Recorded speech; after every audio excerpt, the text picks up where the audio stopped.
Alors, on est le 2 octobre, du coup. Qu'est-ce que ça dit pour les ventes de voitures électriques en septembre? Modèle Y, premier. Ok, d'accord, bon. Alors, les ventes n'ont pas retrouvé un niveau normal, celui d'avant Covid, mais on s'en rapproche petit à petit avec 156 000 voitures particulières neuves immatriculées. Le score est en hausse de 10,75% par rapport à 2022. Ah, quand même. Les mois en hausse s'enchaînent depuis le début de l'année, ce qui donne une période de janvier-septembre en progression de 15% à 1,29 million de voitures. La rentrée a surtout été excellente pour les voitures électriques. Sur un total en hausse, donc, elles ont atteint une part de marché record 19%. Quasiment une voiture sur 5 en septembre immatriculée en septembre était 100% électrique. Ce type de motorisation fait quasiment jeu égal avec l'hybride simple, qui est à 21,3% en septembre. A noter que le diesel atteint un plus bas à 8,5.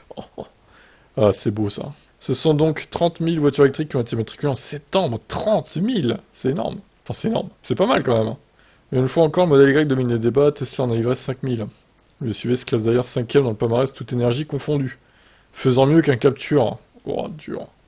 Putain, Renault, il doit mais vraiment être en sueur, là. Même Peugeot aussi, hein. Depuis le début de l'année, Tesla est matriculé 27 458 modèles Y, ce qui est donc bien parti pour devenir le champion des ventes de voitures électriques en 2023. Sur le cumul depuis janvier, la Spring est deuxième avec 21 103 exemplaires, dont 2514 en septembre. La menace de la perte du bonus devrait booster la citadine en fin d'année.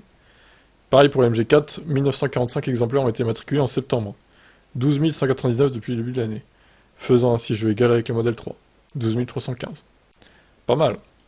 Au niveau de la modèle 3, c'est pas mal. Bon, après, avec la Highland qui est sortie, j'imagine que la modèle 3 va reprendre de l'avance, mais seulement 315 exemplaires de la berline électrique ont été matriculés le mois dernier.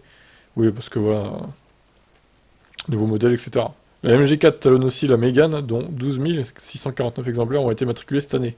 La française repasse de peu devant, grâce à un bon mois de septembre, mais elle a du mal à résister à la guerre des prix.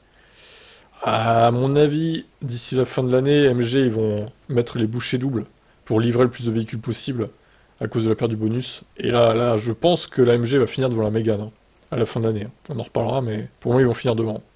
Les marques ne sont toutefois pas rassurées pour la suite. Si les ventes se portent bien pour le moment, c'est grâce à un effet rattrapage après une longue période où les livraisons étaient allongées par les pénuries de semi-conducteurs.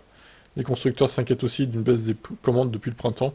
Le contexte n'est pas nouveau, plus favorable pour les ventes de voitures avec l'inflation qui pèse sur le pouvoir d'achat ou la hausse des taux.